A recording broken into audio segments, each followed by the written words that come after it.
I have been in the senior living industry for years, meeting with families and touring them around communities. And whether you're looking for yourself or for a loved one, the most common question that I get is, what is the difference between independent living and assisted living? Now, here's the thing. Most sales directors don't like to paint the full picture. But today, we're going to talk about just that. And I'm going to give you the truth so that you can make the right decision. I'm Brandon, and this is your third chapter. So let's start with the textbook definition, and then we'll talk about what it really means. Independent living. The idea of independent living is all about convenience and community. It allows you to have an apartment-style living where all of your meals, utilities, maintenance, housekeeping, scheduled transportation, and many more are included. The idea of independent living is very simple. You no longer want to manage a home, and you really want to have everything taken care of for you. That's what we're talking about when we talk about independent living. Now, in assisted living, you get all the things that independent living provides, but you also get assistance with your activities of daily living, or ADLs. Those can be things like bathing, dressing, eating, and a few others we'll talk about here in a few minutes. So when we talk about assisted living, it's really about that peace of mind and safety that comes from knowing that there is support there when you need it. There's also a cost to consider when we talk about independent and assisted living. In independent living, typically you're going to have a monthly fee that ranges anywhere from $3,500 up to $7,500, depending on the community and size of apartment. Now, in assisted living, you'll have a similar fee. It ranges a little bit more than what independent living is, typically between $5,000 and $8,000, but there's also additional cost for care, and that's where you see the big difference between the two. So how do you know which neighborhood is the right fit for you? Here's the most important thing. It is not about age. Doing what I've done, I've met people who are in their mid-90s who thrive in independent living. I've also met those who are in their early 70s who require the assistance of assisted living. Age is just a number, and that never rings more true than when we're talking about senior living. Really what it comes down to is those ADLs, activities of daily living. And there are 6 of them. Bathing.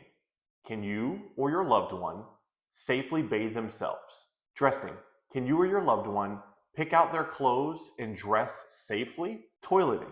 Can you or your loved one use the bathroom without assistance? Transferring. Can you get in and out of either a bed or a chair independently? Continence. Can you independently manage any incontinence issues? And lastly, eating. Can you or your loved one feed themselves? The rule of thumb is, if you or your loved one require assistance with 2 or more of these activities of daily living, then typically assisted living is probably the right fit.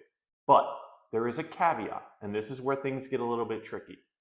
If what you need assistance with is your medication, maybe you simply need reminders to take your pills.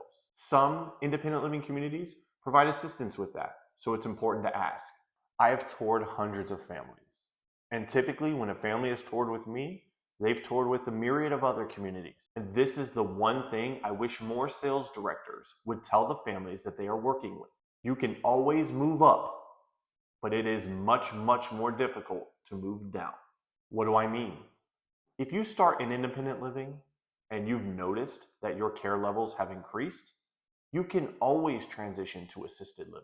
But if you start in assisted living, to move back down to independent living becomes much, much more difficult. Not only does the community have to make the determination about whether moving to independent living is safe, but you also have to go through the emotional decision.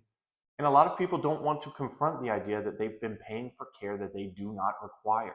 The other dirty secret is that a lot of communities want you in assisted living. Why? Revenue. Care fees add up fast. If you or your loved one is paying for care, but you really don't require a lot, well, you're not putting a big burden on that care team, and that helps the community out. Now, before you go into assisted living, you will do an assessment. And if you or your loved one feel that you are independent, and yet you feel that the community is pushing you towards assisted living, it may make sense to get a second opinion. It is also important to keep in mind that many independent living communities offer you the ability to age in place. With their partnerships with home health or home care or even therapy services, you may have the ability to pay a la carte and stay right where you feel most comfortable in your independent living apartment. Another important factor is to make the decision while you have the ability to do so.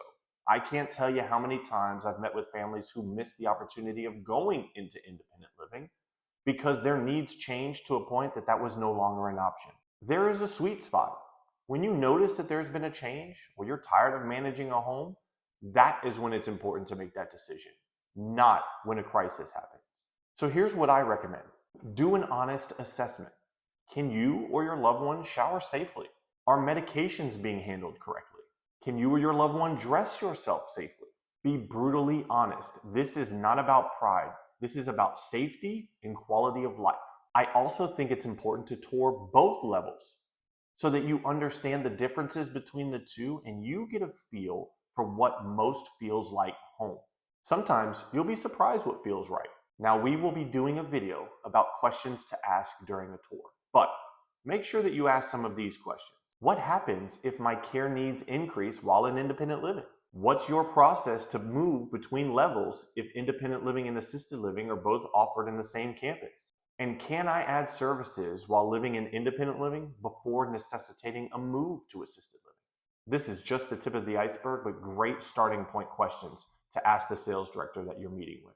But keep in mind, if you or your loved one lives independently and does not require assistance with those activities of daily living, and a community is pushing you towards assisted living, that is a red flag.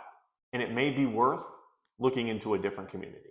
If I could summarize it into a quick snapshot, what I would say is independently is for those who are seeking convenience and a sense of community, whereas assisted living offers that as well, but really it's safety and peace of mind.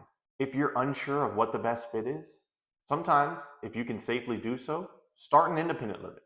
See how that feels, but know what the steps look like to make that transition into assisted living.